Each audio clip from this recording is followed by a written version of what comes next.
रात का अंधेरा एशवुड हिल के उस पुराने पहाड़ी पर बैठे हवेली पर छाया हुआ था। चंद सिर्फ एक पतली सी काली की तरह आसमान में लटका था और हवा भी जैसे रुकने से डरती थी। जब क्लेयर अपनी छोटी सी गाड़ी में भाई डेविड के साथ ग्रेवल रस्टी पर ऊपर चढ़ती है, लोहे का पुराना दरवाजा पीछे खुद ब खुद चीखता हुआ बैंड हो जाता है और ऐसा लगता है जैसे घर ने उन्हें निगाल लिया हो। हवेली की काली खिड़कियां आंखों की तरह उन्हें घूर रही थी और दरवाजा खोलते ही सदियों की बेंट सड़ी हुई हवा बाहर निकलती है, जो सीधा उनके चेहरे तक पहुंचती है। बड़े से एंट्री हॉल में सीढ़ियां अंधेरे में ऊपर उठती जा रही थी और शंडिलियर बिना हवा के धीरे धीरे हिल रहा था। हर कदम की गूंज अलग लग रही थी, जैसे कोई तीसरा इंसान भी चल रहा हो। और फिर एक हल्की सी टैपिंग आवाज, टिक टिक टिक, जैसे नाखून से लकड़ी पे मार हो, अंधेरे में घूल जाती है और दोनों भाई बहन एक दूसरे की तरफ देखकर समझ जाते हैं कि घर अभी खाली नहीं है। पर क्लेयर फोन उठाकर रिकॉर्ड करती है और आगे चलती है। ऊपर दूसरे फ्लोर पर एक नर्सरी मिलती है जिसमें एक क्रिब बीच में रखा होता है। ऊपर मोबाइल लटका होता है जिसमें छोटे पोर्सिलेन के टूटे हुए डॉल्स अपने आप घूम रहे होते हैं, बिना हवा के। वॉलपेपर पुराना और उस पर छोटे बच्चों के स्टिक फिगर्स बने होते हैं, जो पेंट नहीं बल्कि कुछ ज्यादा ही कला लगता है। और क्रिब के अंदर से एक गर्गलिंग आवाज आती है, जैसे एक बच्चा रो रहा हो। पर क्रिब बिल्कुल खाली है। क्लेयर का फोन हिल जाता है और डेविड का गाला सूख जाता है। वो चिल्लाता है कि चलो यहां से, लेकिन क्लेयर आगे बढ़कर पोर्ट्रेट रूम तक पहुंचती है, जहां दीवार पर बड़े बड़े पुराने फ्रेम लगे होते हैं। उन पोर्ट्रेट्स के चेहरे इंसानों के होते हैं, पर सबके एक्सप्रेशंस अजीब होते हैं। आंखें बहुत बड़ी और मुंह जैसे स्क्रीम करते हुए फ्रीज हो गए हो। और जैसे ही दोनों उन्हें देखते हैं, एक पेंटिंग धीरे से हिलती है और जोर से नीचे गिर कर टूट जाती है। उसी वक्त क्लेयर का फोन वाइब्रेट करता है और एक न्यू वीडियो सेव होती है।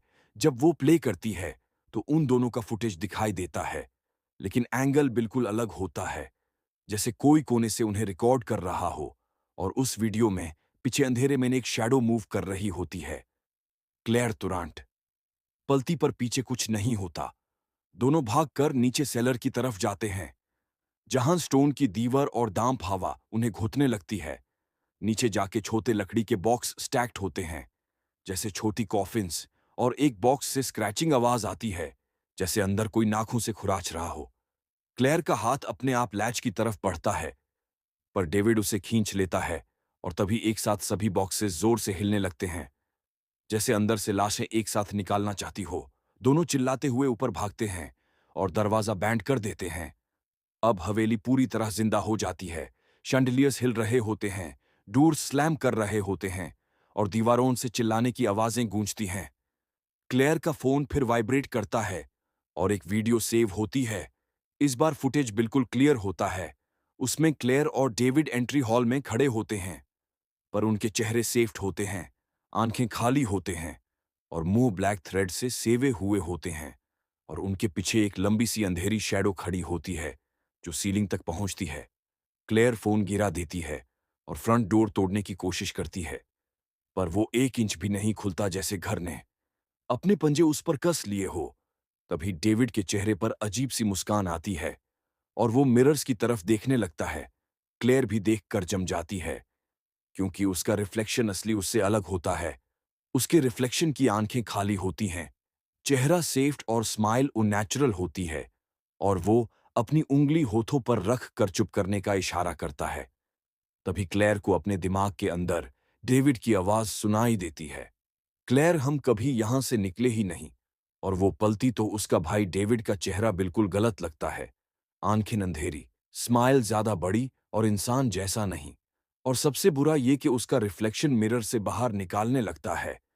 उसके लंबे अजीब हाथ क्लेयर की तरफ बढ़ रहे होते हैं। शैंडिलियर हिलकर गिरने लगता है, डोर्स जोर से बैंड हो जाते हैं और हवेली की चिल्लाहते आवाजें उन्हें घुटने लगती हैं।